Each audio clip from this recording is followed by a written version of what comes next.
Baik, karena semuanya sudah berkumpul di sini, Bismillahirrahmanirrahim. Assalamualaikum warahmatullahi wabarakatuh. Waalaikumsalam warahmatullahi wabarakatuh. Salam sejahtera bagi kita semua. Yang saya hormati kepada Bapak Muhammad Irwan Nazarudin selaku pimpinan PT Garuda Mas.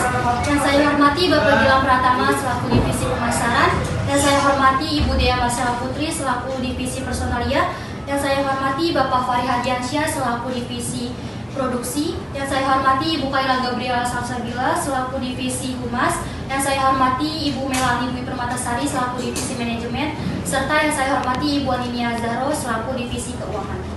Puja dan puji syukur, alhamdulillah, marilah kita panjatkan kehadiran Allah Subhanahu wa taala yang telah memberikan nikmat serta hidayahnya sehingga kita semua dapat berkumpul pada siang hari ini dalam rangka acara membahas laporan hasil divisi masing-masing. Kepada seluruh Bapak atau Ibu yang saya hormati, pertama-tama saya ucapkan terima kasih atas bersedianya Bapak atau Ibu yang sudah hadir dalam acara rapat pada siang ini. Untuk mempersingkat waktu, maka perkenankanlah saya Nela Rizky sebagai moderator untuk membacakan susunan acara kegiatan rapat pada siang hari ini. Acara pertama yaitu adalah sambutan pimpinan. Acara yang kedua pembacaan laporan pemasaran, pembacaan kegiatan divisi humas, pembacaan laporan hasil kegiatan divisi manajemen, pembacaan laporan hasil kegiatan divisi keuangan, sesi tanya jawab, dan yang terakhir adalah penutup rapat. Selanjutnya untuk mempersingkat waktu, marilah kita buka bersama acara rapat ini dengan membaca basmalah. Bismillahirrahmanirrahim. Langsung saja kita mulai acara yang pertama pada siang hari ini. Untuk acara yang pertama yaitu sambutan yang akan disampaikan oleh Bapak Irwan Nazarudin selaku pimpinan PT Garuda Mas. Kepada beliau waktu dan tempat kami persilakan. Ya, terima kasih kepada Ibu Naila. Assalamualaikum warahmatullahi wabarakatuh. Waalaikumsalam warahmatullahi wabarakatuh. Terima kasih rekan-rekan sudah bisa hadir di tempat yang mulia ini. Pertama-tama marilah kita panjatkan puji syukur kehadirat Allah Subhanahu wa taala atas nikmat yang dianugerahkan kepada kita semua sehingga diberi kenikmatan berupa kesehatan jasmani dan rohani untuk hadir dan bertatap muka di tempat yang mulia dalam rangka acara membahas laporan hasil kegiatan bulanan setiap divisi. Selanjutnya saya sampaikan ucapan terima kasih yang sebesar-besarnya kepada segenap hadirin yang dengan tulus dan ikhlas meluangkan waktu untuk menghadiri membahas laporan hasil evaluasi kegiatan setiap divisi. Saya selaku pimpinan kantor ingin menyampaikan ucapan maaf yang sebesar-besarnya dari lubuk hati terdalam bila terdapat kekurangan selama berjalannya acara ini atau ada hal-hal yang sekiranya tidak berkenan di hati para rekan-rekan dalam acara berlangsung. Mungkin itulah sedikit sambutan yang bisa saya sampaikan, lebih kurangnya mohon maaf. Assalamualaikum warahmatullahi wabarakatuh. Waalaikumsalam warahmatullahi wabarakatuh. Terima kasih kepada Bapak Irwan atas segala sambutannya. Untuk acara selanjutnya yakni pembacaan laporan hasil kegiatan divisi pemasaran yang akan disampaikan oleh Bapak Gilang Pratama. Kepada Bapak Gilang, waktu dan tempat kami persilakan. Ya baik, Assalamualaikum warahmatullahi wabarakatuh. Waalaikumsalam warahmatullahi wabarakatuh. Saya akan membacakan laporan kegiatan divisi pemasaran. 1. Mendefinisikan brand. Langkah pertama dalam proses pemasaran adalah menentukan citra dan karakter perusahaan. Pastikan menggunakan kata-kata yang tepat saat menjelaskan tentang perusahaan. Menyusun misi dan visi, serta menjelaskan apa yang membuat bisnis perusahaan berbeda. 2. Membuat profil konsumen. Langkah berikutnya adalah memahami pelanggan yang dilakukan dengan menyusun profil konsumen. Indikatornya antara lain usai, level pendidikan, gender, pekerjaan, minat, dan kebutuhan. 3. Merancang strategi pemasaran. Setelah mengetahui identitas perusahaan dan kebutuhan konsumen, divisi pemasaran bisa mulai merancang strategi pemasaran yang komprehensif. Divisi pemasaran akan memastikan semua strategi pemasaran terintegrasi mulai dari saluran distribusi atau video, blog, media cetak, media sosial, dan lain-lain berjalan selaras untuk menyampaikan pesan yang sama. Yang keempat, eksekusi strategi. Setelah menyusun rencana, data produk, harga, dan hampir semua materi yang dibutuhkan, divisi pemasaran pun akan mengeksekusi semua rancangan tersebut. Divisi pemasaran pun meluncurkan iklan, postingan konten, promosi, dan lain-lainnya. 5. Mengevaluasi dan menyusunkan strategi pemasaran. Setelah semua tahapan dilakukan, divisi pemasaran akan mulai mengevaluasi hasil dari kegiatan pemasaran. Evaluasi ini dilakukan dalam bentuk laporan dari masing-masing tim untuk dianalisis mana saluran yang bekerja paling baik dan tidak. Baik dari saya, terima kasih. Wassalamualaikum warahmatullahi wabarakatuh. Waalaikumsalam. Terima kasih kepada Bapak Gilang Pratama. Selanjutnya yakni kegiatan divisi personalia yang akan disampaikan oleh Ibu Dea. Kepada Ibu Dea, waktu dan tempat kami persilakan. Baik, Ibu Nadia. Assalamualaikum warahmatullahi wabarakatuh. Waalaikumsalam warahmatullahi wabarakatuh. Kami divisi personalia melaksanakan serangkaian kegiatan SDM untuk hal-hal yang terkait administratif guna mengatur hubungan kerja antara perusahaan. Yang pertama, kami melakukan bertanggung jawab terhadap karyawan, payroll, dan pembayaran benefit lainnya. Yang kedua, mengelola absensi dan daftar hadir, pinjaman karyawan, mencatat cuti, dan filing dokumen. Yang ketiga, melakukan sosialisasi. Yang keempat, menyiapkan perjanjian dengan karyawan baru, penerimaan tenaga kerja, koordinasi dengan labor supply. Yang kelima, menyiapkan internal. Yang keenam, memperbarui atau update record data. Sekian dari saya. Terima kasih. Wassalamualaikum warahmatullahi wabarakatuh. Waalaikumsalam warahmatullahi wabarakatuh. Terima kasih kepada Ibu Dea. Acara selanjutnya yaitu pembacaan laporan hasil kegiatan divisi produksi yang akan disampaikan oleh Bapak Fahri Ardiansyah.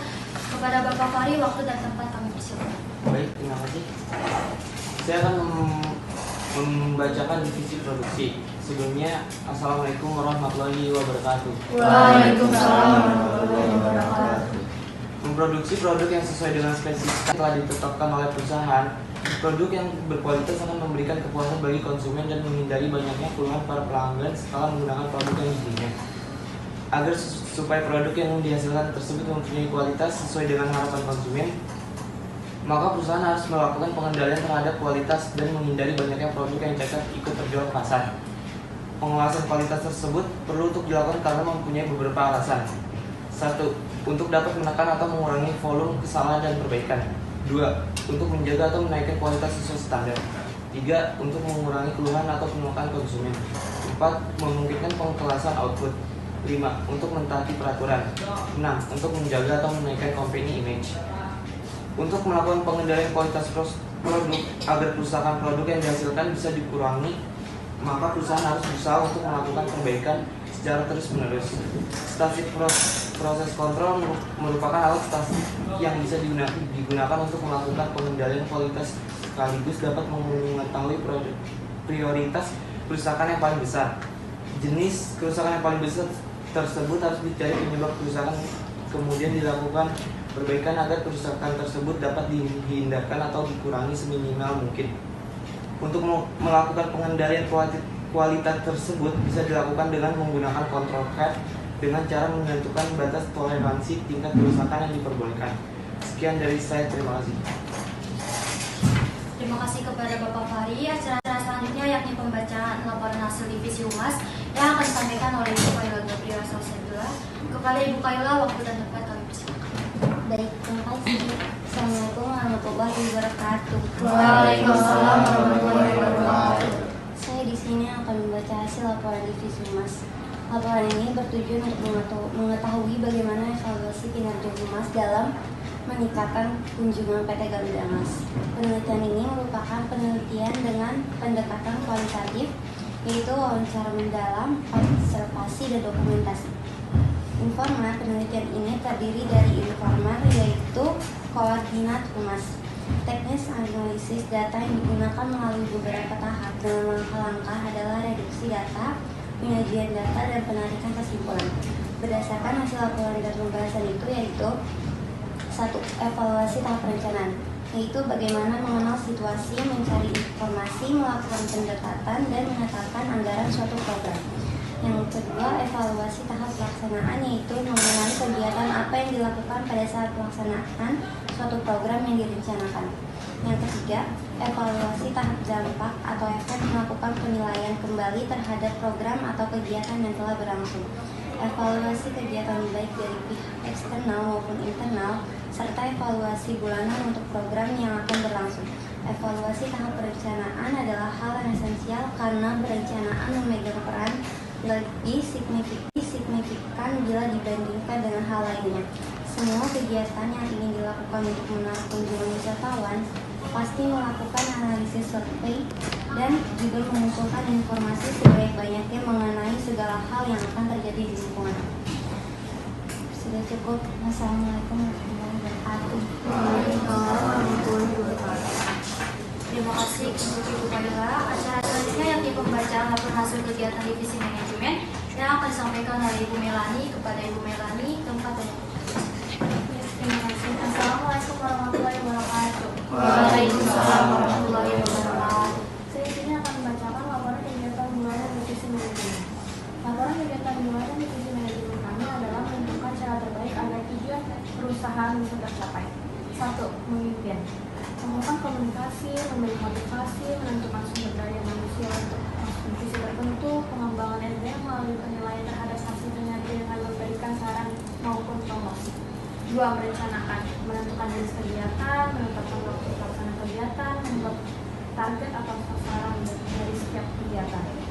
Mengatur jadwal atau scheduling, mengendalikan biaya agar tidak over budget. 3. Menyusun, membuat desain struktur organisasi, menentukan job description, mendelegasikan tanggung jawab, menetapkan hubungan-hubungan yang membedakan antara atasan dan staf. 4. Pengawasan, pengembangan pekerjaan, mengukur hasil kerjaan, melakukan tindakan koreksi dan perbaikan terhadap kesalahan. Sekian dari saya. Assalamualaikum warahmatullahi wabarakatuh. Terima kasih untuk Ibu Melani. Yang selanjutnya adalah pembacaan laporan hasil kegiatan divisi keuangan yang akan disampaikan oleh Ibu Anini Azaro kepada Ibu Andien. Waktu dan tempat Terima kasih. Saya di sini akan membacakan divisi keuangan. Laporan keuangan bulanan merupakan laporan keuangan yang menunjukkan catatan data bulanan dalam sebuah perusahaan. Laporan keuangan bulanan disusun pada akhir bulan berjalan. Penyusunan laporan keuangan ini bertujuan untuk mengetahui kondisi keuangan perusahaan, mengukur perkembangan bisnis, memandu pengambilan keputusan, dan kami sudah menyusun satu laporan transparansi, yang kedua laporan perusahaan ekuitas, yang ketiga neraca, yang empat laporan alias. Membuat laporan keuangan bulanan. Sebelum membuat bulanan, alangkah baiknya kita mempersiapkan kebutuhan penyusunan agar laporan dapat disusun secara rapi, akurat, dan tidak memakan banyak waktu. Itu saja dari saya. Assalamualaikum warahmatullahi wabarakatuh. Waalaikumsalam warahmatullahi wabarakatuh.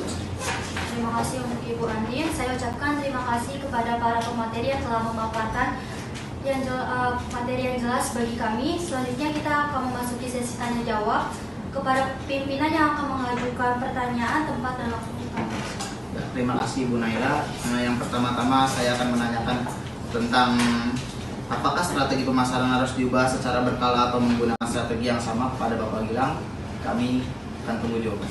Baik, untuk jawaban pimpinan, perusahaan perlu menyusun strategi khusus yang memiliki potensi besar untuk bisa menang dan kompetitor. Strategi itu harus disusun matang karena biasanya akan dipakai dalam rangka panjang. Jika strategi sudah jelas, maka manajemen harus menentukan program kasus. Program tersebut juga akan dilaksanakan akan berkelanjutan dan terus dikawasi proses pelaksanaannya. Strategi pemasaran ini penting untuk berikut secara efektif dan efisien. Salah satu strategi pemasaran adalah dilakukan melalui media online dengan memanfaatkan blog dan media sosial. Proses pemasaran juga harus dilaksanakan dengan gencar agar dapat menjangkau paling tidak 70% dari jumlah produk Indonesia. Baik, terima kasih. Ya, di sini selanjutnya saya akan menanyakan beberapa pertanyaan untuk Bapak Fahri. Untuk apakah break even point digunakan dalam perusahaan? Baik, saya akan menjawab. BIP digunakan untuk menganalisis balik modal yang digunakan untuk dapat menentukan jumlah penjualan, mengukur serta menjaga supaya penjualan dan juga tingkat dari produksinya tidak akan lebih kecil daripada BIP, serta digunakan untuk menganalisis langsung perubahan harga jual. Baik, terima kasih. Ya, terima kasih atas jawaban Bapak Fahri. Selanjutnya saya akan menanyakan pertanyaan kepada Ibu Dea. Bagaimana cara Anda menangani masalah di divisi personal? Baik, terima kasih, Pak. Untuk mengatasi kesulitan dalam hal pemeliharaan dan pengelolaan ini, perusahaan bisa melakukan penanaman budaya khas perusahaan yang terkait peningkatan produktivitas budaya perusahaan ini penting. Sebab beda tempat, beda pula budayanya. Selain budaya, HR juga bisa melakukan remunerasi serta pemberian intensif secara keadilan. Ya, terima kasih kepada Ibu Dea. Mungkin segitu saja sesi tanya jawab yang saya tanyakan kepada rekan-rekan semuanya. Lebih kurangnya mohon maaf. Wassalamualaikum warahmatullahi wabarakatuh. Waalaikumsalam. Terima kasih kepada Bapak Pimpinan. Demikianlah rapat kita pada siang hari ini mengenai laporan hasil kegiatan bulanan setiap divisi. Saya selaku moderator, mohon maaf jika ada kesalahan kata-kata yang disengaja maupun tidak disengaja. Saya ucapkan terima kasih atas perhatiannya. Wabillahi taufiq wal hidayah. Wassalamualaikum warahmatullahi wabarakatuh. Waalaikumsalam warahmatullahi wabarakatuh.